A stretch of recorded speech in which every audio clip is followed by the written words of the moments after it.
dai kusunga kwamita madhuku kuri wopfeka kwamita makondom, nyika would be a better place. Please make it up for Ricky Fire.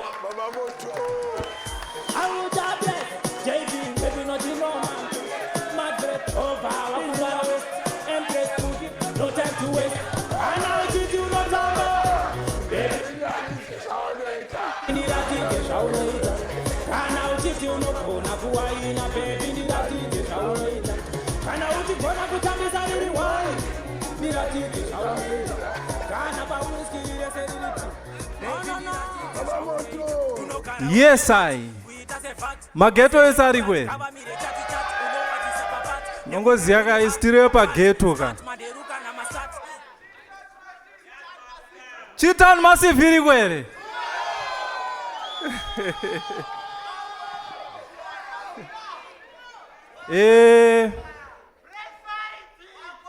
Mpana wangu Arapius. Regani botanga newe. Munoza Arapius. Music yake ka. Tunogona kuibatanidza nema workouts. Why ndichidaro? Kana dumbu rinogona kupera.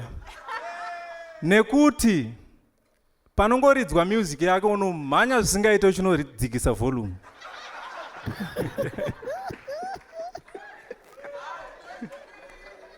Apa marepa type dzana Arapius ka. Anouraiwa pa beef hip hop nemunhu we R&B. Otozoshamisika kuti waitami moyo akanosarudzwa kunorepresenta hip hop ku America.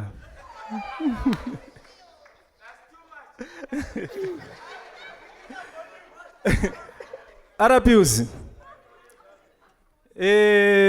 Mbosumuka kana wakuone. Nyatsosumuka ka nyatsomugetsa zvakanaka mukomana wayo. Mamone. I wonder why Arapius achigara achida zvemabeef. But still munofana kungonzwisisa kuti panoda zvemabeef pepe anotofana kuda mabeef kuti asimbe. Arapius, iwe unozviti mwana wa Faro, but tese tunoziva kuti uri mwana wa K-Chaps.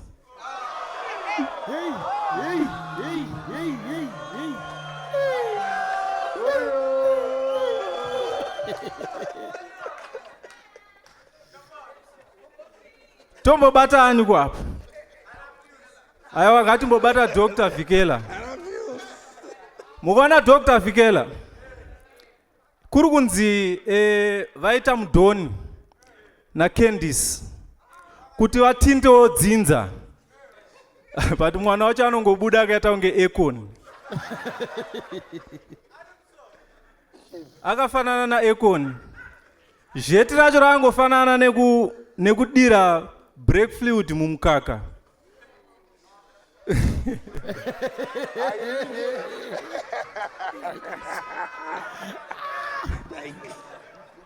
Dr. Vikela, tinaye Wayne akatoona kuti kudhama simuka comedy ya Dr. Vikela ndo jeti.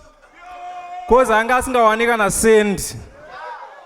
Aiwa, Dr. Vikela imbomira kuzvikakanyadza amusati masvika level raJapreza. Mototenda magamba otherwise mapanelist esa mamusingawanika na send.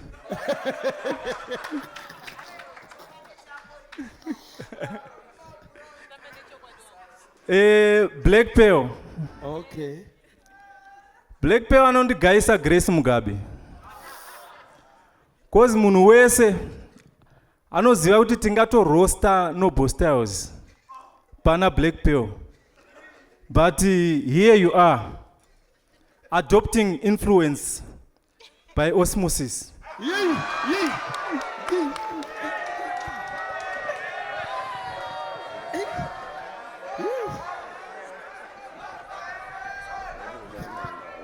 Black Pearl. Nemaziso akwaya. Maziso akwaya antoda custom made contact lenses. Kuita unge vanhu varefu vaenda kugweru kunochekesa bhutsu kubhata.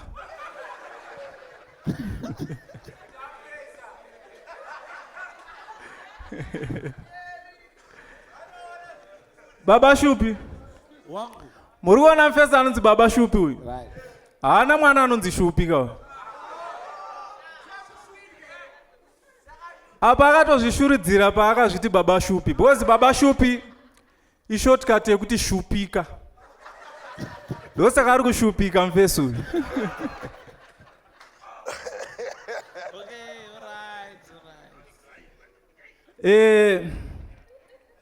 Dog Vikela na Babongile vane career comedy, but Baba Shupi vane comical career.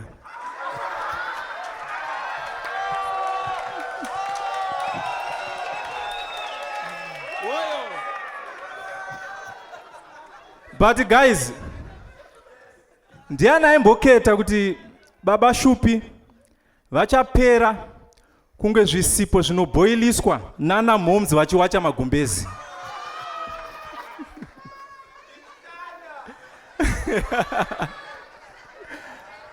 apa Baba Shupi vanozviti vane degree in finance and accounting, but ma-accountants basa ravo kandere kungoverenga mari dzevamwe.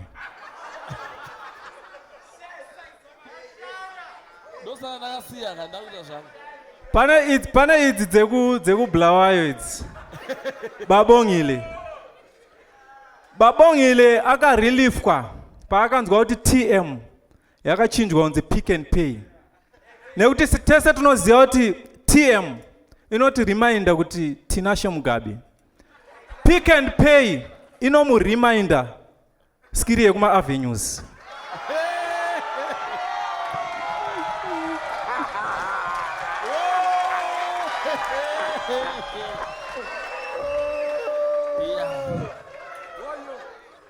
Because we face we go. Iye na Temba Muliswa. Chihure chawoka. We are going to recover population yese yakafane COVID.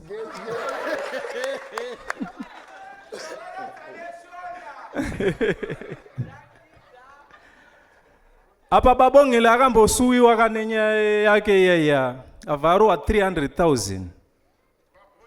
But boys zangu kana makamtarisa anenge na $20 zero.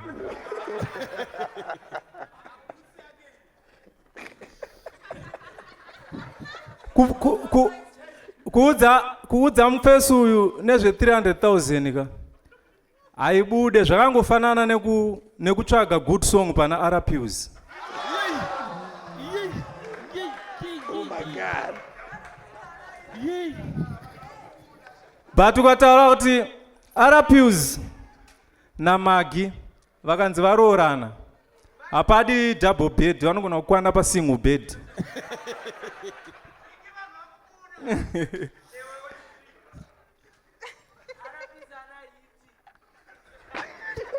Apa Magi manje ka career ya Magi depends on Gonyeti so much zvekuti kana Gonyeti akafa totoviga Magi.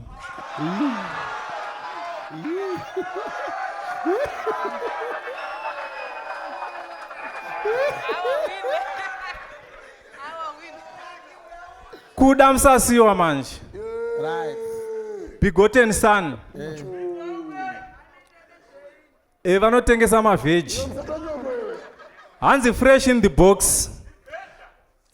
Apa skiri racho rere rakangokopwa kumbari ka. Uyu angoriwo vhenda akavhurirwa Twitter account.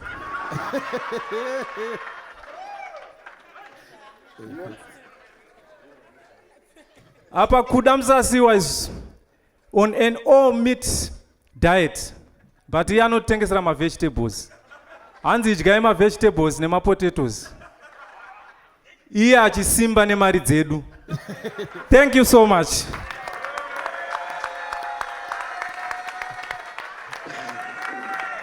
Yeah, give it up one more time for Ricky Fire.